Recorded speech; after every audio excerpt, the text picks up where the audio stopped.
In English, there's an expression that every cloud has a silver lining.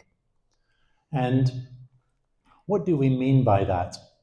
Here is the lining of the cloud. Doesn't matter how dark it is. In fact, what's really interesting is often the darker the cloud, the more effective, the more obvious is the silver lining, that edge of light.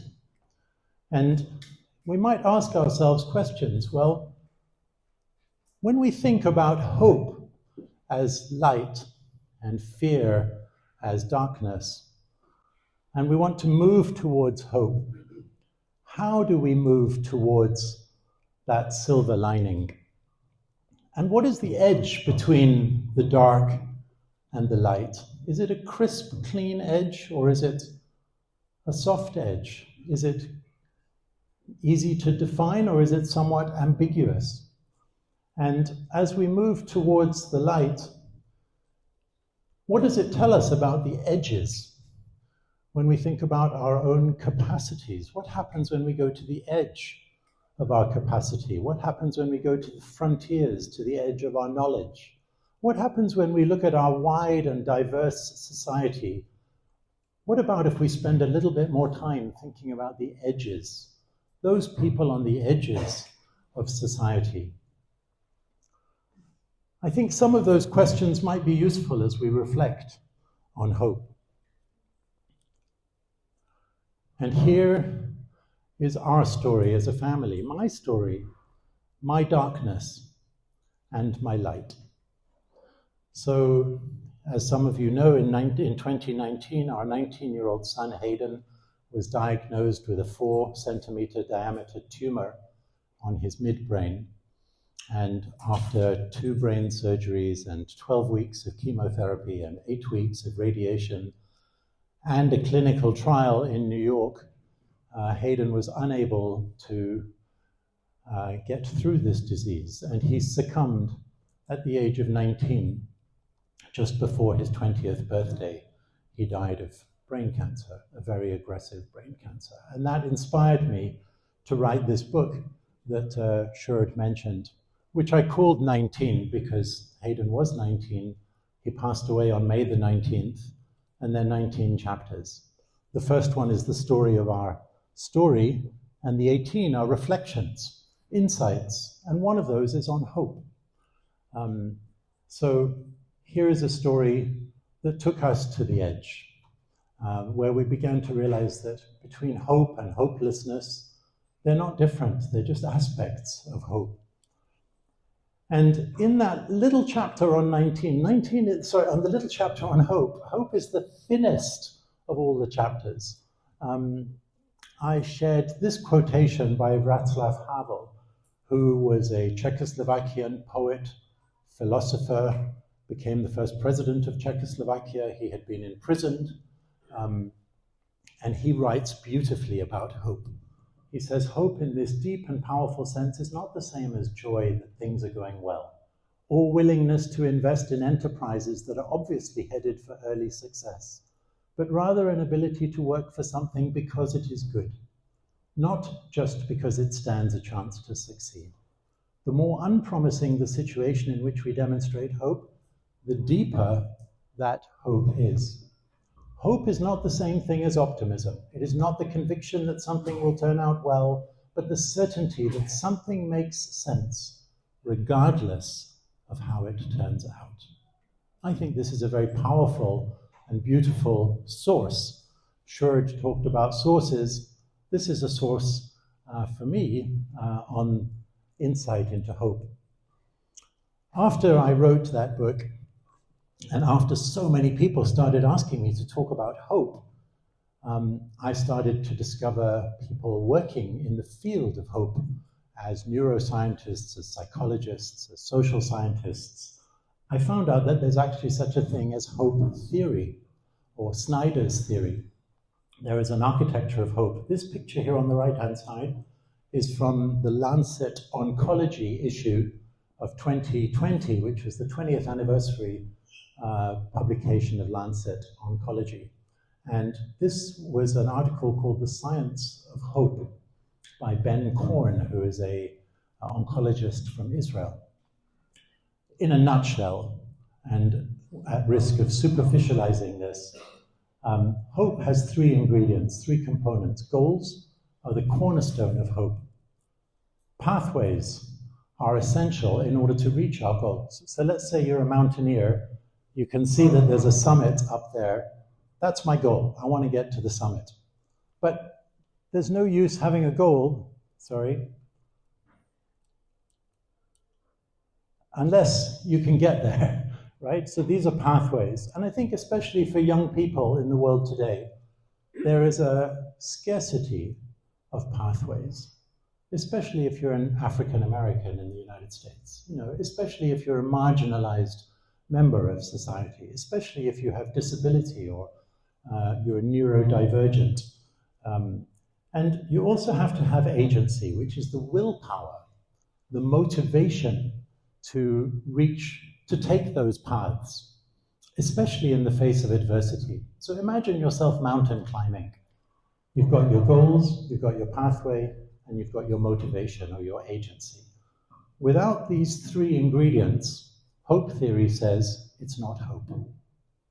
Okay, might be something else, but it's not hope. Those are the three critical ingredients for something to be hopeful. So hope is a science. And, here's another source. I was raised as a Baha'i. Hayden was a Baha'i. And this is from Baha'u'llah about hope. Wealth and children are the adornment of this present life. But good works, which are lasting, are better in the sight of thy Lord as to recompense, and better as to hope. Isn't that interesting? Good works are better as to hope, even than wealth and children. It's very interesting because Abdul-Baha, the son of Baha'u'llah, says something very similar about faith. In the chapter on faith in 19, I share Abdul-Baha's quotation that faith is first conscious knowledge, and second, the practice of good deeds.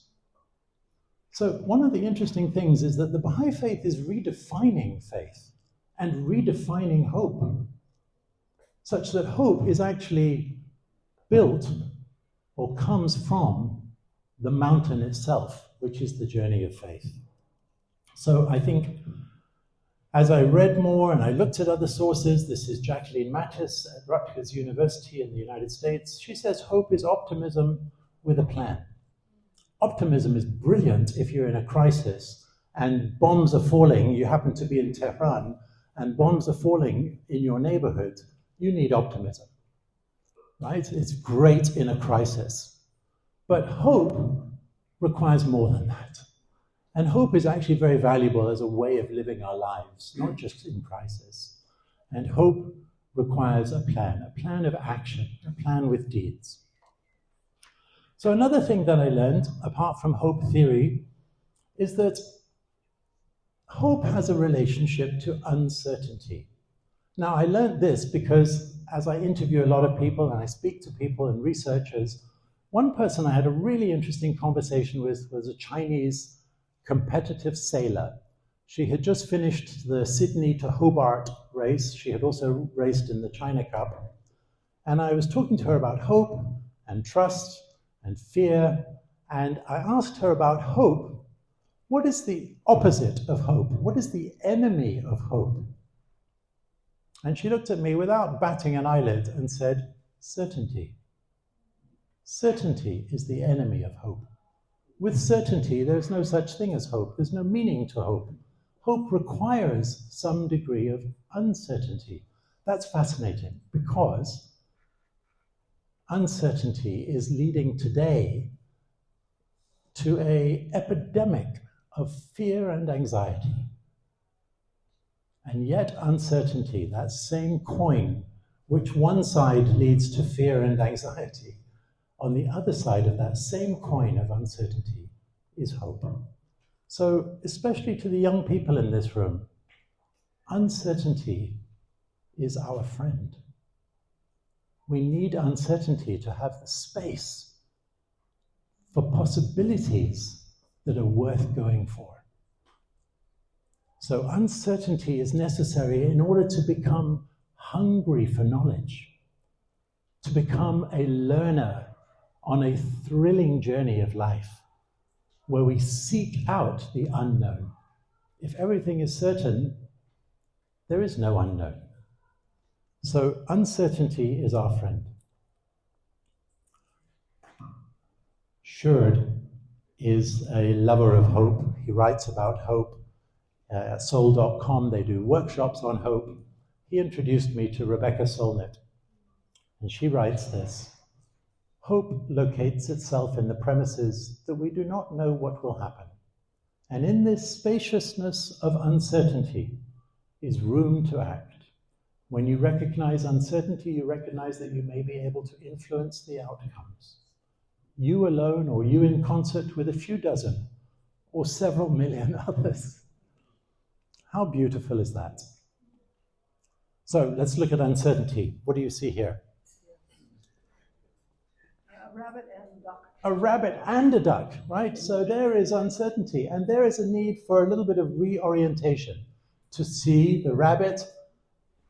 For anyone who hasn't seen it yet, the rabbit is looking up and the duck is looking to the left, right? So once you start to reorient, you start to see the beauty in ambiguity, and you see the hope that is represented by that. As designers, we live in that world. Design thinking requires becoming comfortable with ambiguity. The opposite of that is certainty, and we live in a world where the binary framework of you are either right or wrong, you're either sick or you're well, you're either black or you're white, you're either male or you're female, whatever the binary world that we live in, it's very difficult to find spaciousness, to find comfort with ambiguity when you're only given a binary choice. This is Jeremy Cherry. To change the way we design, first we must change the way we think, in his book, Designing Hope. Here in Shenzhen, in our office, our new office, we created an artwork installation called Design for Hope. And here you can see that the eye is guided towards this fissure of light, Chinese calligraphy paper, and the blackness to the left and to the right guide your eye towards that. But when you step back, actually you realize you're on this side of the light. And this deliberate false perspective was a way for us to communicate our understanding of this beautiful, ambiguous, uncertain quality that gives birth to hope. And we think, as we try to design spaces that have hope, that inspire hope, our spaces have to be less dogmatic as architects, have to become a little bit ambiguous. How do we soften the edges? And we ask ourselves similar questions. How do you design spaces that communicate generosity? How do you design spaces that communicate love or trust? So the blackness is, of course, the news. These are crunched up newspapers from China, from Japan, from France, from the UK. And you can see that we've then painted them over with calligraphy ink. But we've let Going Green come through, and we've let Great Future for China and Africa come through, and we've let Manchester United come through. And in all the darkness of the news, you can always find those things that come through. And this is a wonderful architect, a Japanese architect, Tadao Ando, who when he went to the Pantheon in Rome or to Corbusier's church at Ronchamp, didn't see concrete and architraves and architectural details, but saw and felt hope. So that's interesting, because now we start to think, well, what's going on in the brain when we feel hope? There is such a thing as a dispositional hope scale, DHS, where you can measure people's hope by 12 questions, and you can see your mark, your level of hope. And then you can maybe go into an architectural space and measure your level of hope and see, did your hope scale rise? Did your marker on the DHS rise? So that starts to be interesting. And I want you to get out your Slidos and ask yourself, which part of the brain do you think is associated most with hope? For super hopeful people, which part of their brain is really lighting up? For people who have very, very, very little hope, that part of the brain may not be so lit up. So I know we've got some neuroscientists in the room, and we've got some neurosurgeons in the room, and we've got some brilliant scientists in the room. And I just want to share, have a guess, why not? When I gave this talk, I actually put up this same question 2 years ago at ebbf. And I said, we don't know the answer, but we're thinking about it. There are people researching in the world at the moment which parts of the brain are most associated with hope.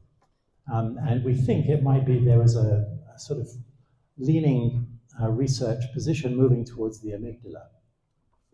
And somebody from ebbf came up to me at the end of the talk and said, you know, you obviously haven't read. Last year, 2023, there was a research article published in Frontiers of Psychology that showed a breakthrough, and it identified the prefrontal cortex as most associated with hope. That's really interesting because it means that hope is probably a choice. Because the prefrontal cortex is the executive functioning of the brain. It's that part of is the decision-making part, and it probably shows that hope is therefore a choice. So here we go. Choose hope. But when we talk about choosing hope, that's not an intellectual exercise. You know, we can choose hope using the brain, using the mind. But actually, the power of that choice is only possible when manifest in action, in deeds, simple deeds. So the Brazilian proverb, the head thinks from where the feet are planted. As Theodore Roosevelt said, in any moment of decision, the best thing you can do is the right thing. The next best thing is the wrong thing. And the worst thing you can do is nothing. If you're climbing a mountain, the mantra for many high-altitude mountaineers, especially when oxygen is very limited and we're beginning to get very faint, is 1 foot in front of the other. That will get you to the top of the mountain, even when you're oxygen deprived. In 19, in the chapter on fear, I put movement. Taking informed action and or intentional choices quells feelings of fear. So summing it up, reorienting towards hope, remembering our silver lining. Hope is not the same as optimism or wishing for the best. There is a science of hope. Hope requires uncertainty. Uncertainty is our friend. And choose hope through our action. Thank you very much.